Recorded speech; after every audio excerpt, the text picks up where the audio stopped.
Today, we're going to learn how to load a large CSV dataset into a Vercel Postgres database for use in a Next.js project. So first, let's talk about what a CSV is. CSV stands for comma-separated values, and it's a really popular format for storing data. So here's what a CSV looks like, and we'll be using this particular CSV to load about 100,000 unique users into our database. So first things first, let's set up our Next.js project with the necessary dependencies, as well as create our Vercel Postgres database. So here I've got my project open, and we'll need a few dependencies before we can get started. Vercel Postgres, PapaParse, and Next.js. Let's go ahead and run this command to install all three of those. Okay, now let's review what each of these packages do. So Vercel Postgres serves as our gateway for database operations.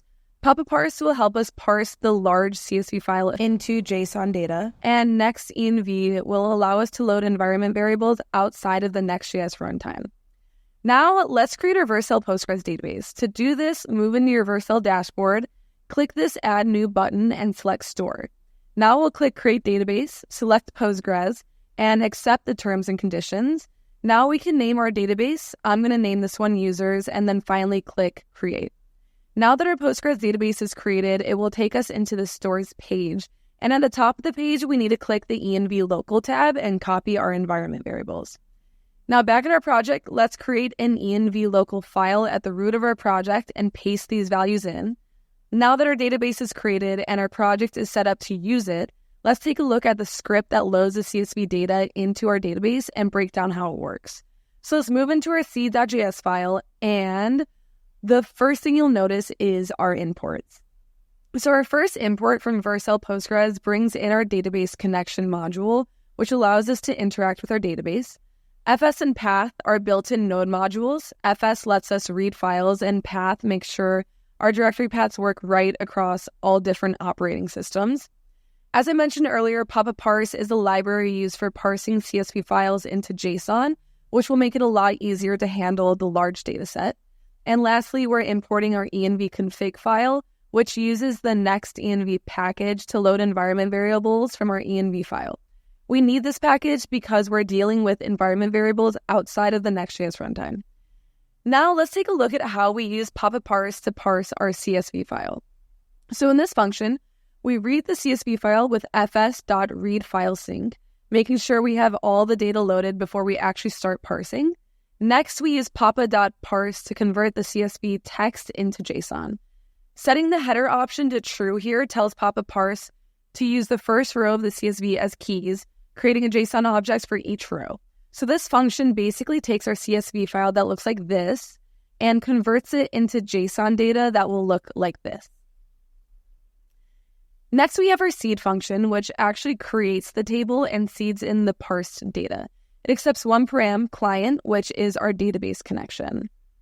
So in this function, we first ensure that our users table exists by executing the SQL command create table if not exists. This command sets up all necessary columns to store user details such as first name, last name, sex, email, and much more. Once the table is set up, we get our parse CSV data by calling our parse CSV function and passing in the path to our CSV file. Next, we map the parse data and insert each user into the database using the onConflict do nothing clause to handle any potential duplicate user ID entries and prevent insertion errors. Okay. Now, finally, down here, we execute the main function. This function starts by establishing a connection to our Vercel Postgres database with db.connect. After connecting, it calls our seed function, which, as discussed, manages the creation of the users table and insertion of data from the CSV file. And remember, we have to pass in the database connection, so you see we're doing that here. And then finally, we conclude the process by closing the database connection to ensure no resources are left hanging. Okay, so now in order to run this script, we need to add it in our package.json file. So we need to add this script under scripts. Now if we open up our terminal and run pnpm seed, our script runs, the table is created, and the data starts being seeded into the table. At this point, if you get any errors, make sure you're using Next.env or .env. Since we need to load our environment variables outside of the Next.js runtime, it's necessary to use one of these packages. Other errors can be due to format issues in your CSV file, so make sure data is correctly formatted and also make sure you're parsing it correctly with PapaParse. Now, given the CSV file is massive, we're talking about 100,000 rows, it'll take some time before all the data is seeded, but we can go to our Vercel dashboard, and here we can see that our users table has been created and data has been added. The table UI only shows the first 100 rows, but we can also use this interface to query the table. So here, if we check how many rows are in our table, we see that tens of thousands of users have already been added. Now, since we seed so much data into this table, it's probably a good idea to optimize with batching, but I won't get that deep in this video.